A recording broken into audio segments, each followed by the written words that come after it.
Y is consumer behaviour important, कि आखिर क्यों कंज्यूमर का बिहेवियर इम्पॉर्टेंट है।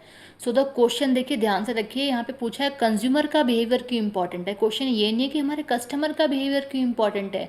सबसे इम्पॉर्टेंट थिंग क्या है कि इस टॉपिक को समझने से पहले हमें ये समझना होगा कि what is the difference between consumer and the customer. So consumer is the person who consume और टू यूज़ द प्रोडक्ट, और customer is the person who by the product. ठीक है, तो ये हमारा कंज्यूमर कस्टमर में डिफरेंस है mainly. जैसे वैसे अगर हम बात करें अकॉर्डिंग टू कंपनी, अगर हम बात करते हैं तो कंपनी का मेन फोकस क्या होगा, किस पे होना चाहिए, कस्टमर पे होना चाहिए। क्योंकि कस्टमर क्या होना है, परचेजर ऑफ गुड, जो किसी चीज़ को परचेज करा तो प्रॉफिट तो उनका कस्टमर के लिए है। लेकिन फिर भी हमारे यहाँ जो फोकस है मेन, वो कंज्यूमर के बिहेवियर पे है। वो इसीलिए है कि जो मेन फीडबैक है किसी भी कंपनी की, अगर हम बात करते हैं तो अगर बात करें किसी भी गुड्स के फीडबैक की, तो मेन फीडबैक हमारा हमेशा कंज्यूमर देता है, because of consumer is the user of good. ठीक है, तो इसीलिए कंपनी कस्टमर पे फोकस ना करके कंज्यूमर पे फोकस करती है कि आखिर वो क्या चाहता है, उसकी नीड्स वगैरह क्या क्या है। तो चलिए अब डिस्कस करते हैं हम इन पॉइंट्स को। So the first point is understand customer needs. सबसे फर्स्ट पॉइंट है हमारा ये जानना कि आखिर जो हमारे कस्टमर्स हैं, जो किसी गुड्स को परचेज करते हैं, उनकी नीड्स, उनकी ज़रूरतें क्या हैं, कि आखिर वो उस पर्टिकुलर गुड्स को क्यों परचेज करना चाहते हैं, उनके रिक्वायरमेंट्स क्यों क्या है, कि why they should purchase that product only, है ना। Next point is design better product, कि कंपनी को ये ध्यान रखना है कि जो हमारा जो प्रोडक्ट उसने मार्केट में लॉन्च किया है फॉर सेलिंग ऑफ गुड्स, उसका जो डिज़ाइनिंग होगा वो डिज़ाइनिंग बेटर होना चाहिए। फॉर एग्जांपल लेते हैं कि कंपनी जो ने जो पैकेजिंग की है किसी भी गुड्स की, उसकी जो पैकेजिंग है वो बहुत यूनिक होनी चाहिए। ठीक है, in comparison to other products, तो वो डिज़ाइनिंग बेटर।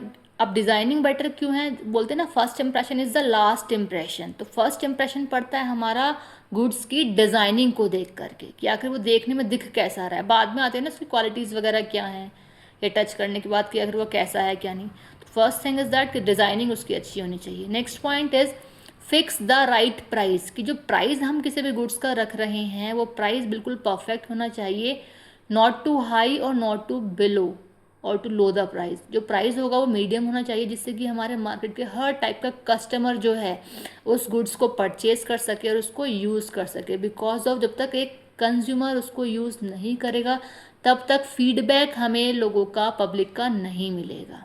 तो इसीलिए जो उसका प्राइस है वो परफेक्ट होना चाहिए, बिल्कुल सही प्राइस हो। Next is create effective advertising, कि जो एडवर्टाइजिंग की जा रही है कस्टमर्स को या फिर पब्लिक को कन्विंस करने के लिए, वो एडवर्टाइजिंग इफेक्टिव हो। इफेक्टिव मतलब प्रभावपूर्वक, जो सामने वाले को प्रभावित कर रही है, कन्विंस कर रही है, अट्रैक्ट कर रही है अपनी तरफ। तो ऐसी एडवर्टाइजिंग कंपनी को करनी है जो सामने वाले को अट्रैक्ट करे अपनी तरफ, किसी भी गुड्स को परचेज करने के लिए या सुनने के लिए, समझने के लिए। And the last point is increase customer satisfaction and sales. अब इस लास्ट पॉइंट में दो चीज़ें हैं कि हमें करना क्या है, कि कस्टमर को सेटिस्फाई करना है। अब ये वाला पॉइंट हमारा कहीं ना कहीं ऊपर वाले सारे पॉइंट से इंटरकनेक्टेड है, कि हमें जो क्या करना है, कस्टमर को सेटिस्फाई करना। सेटिस्फाई हम कैसे करेंगे, डिज़ाइनिंग अच्छा हो, नीड्स को जानेंगे, प्राइस ठीक हो, ठीक, एडवर्टाइजिंग ठीक ठाक करेंगे, तो कहीं ना कहीं जो हमारा कस्टमर है वो सेटिस्फाई रहेगा। कस्टमर अगर सेटिस्फाई है तो सेल्स तो हमारी इंक्रीज ऑटोमेटिकली हो जाएगी। तो हमें इन कुछ बातों का ध्यान रखना है कंज्यूमर बिहेवियर के बेसिस पर।